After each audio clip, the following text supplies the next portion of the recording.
প্রেশারটা হালকা কম আছে, হালকা একটু কম। ঠিকমতো খাওয়া দাওয়া করেন নাকি শোনে? ঠিকমতো খাওয়া দাওয়া করো? খাওয়া দাওয়ার ভিতরে একটু ভালো খাইতে হবে, দরকার হয় 2-1টা স্যালাইন খাইতে হবে প্রত্যেকদিন। হ্যাঁ, আপনার শরীরের যে অবস্থা তাতে তো মনে হয় না আপনি খাওয়া দাওয়া করেন। খাওয়া দাওয়া করলে কি শরীরেরও থাকে নাকি? খাওয়া দাওয়া করতে হবে, ভালো খাবার খাইতে হবে।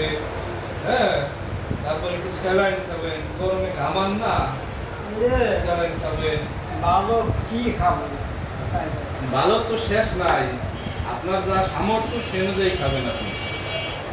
ডেলি ডেলি তো আর ওই সেই বোয়াল মাছ, অমুক মাছ, তমুক মাছ তো আর খেতে পারবেন না আপনি। আপনার স্বাদের ভিতরে যতটুকু ভালো, ভালো একটা দরকার হয় পুঁটি মাছ খান, কিন্তু দেশি মাছটা খান। তারপরে একটা মুরগি খান, বা মনে করেন ওই যে একটা ভালো একটা শাকসবজি খান, ভালো একটা ফলমূল খান।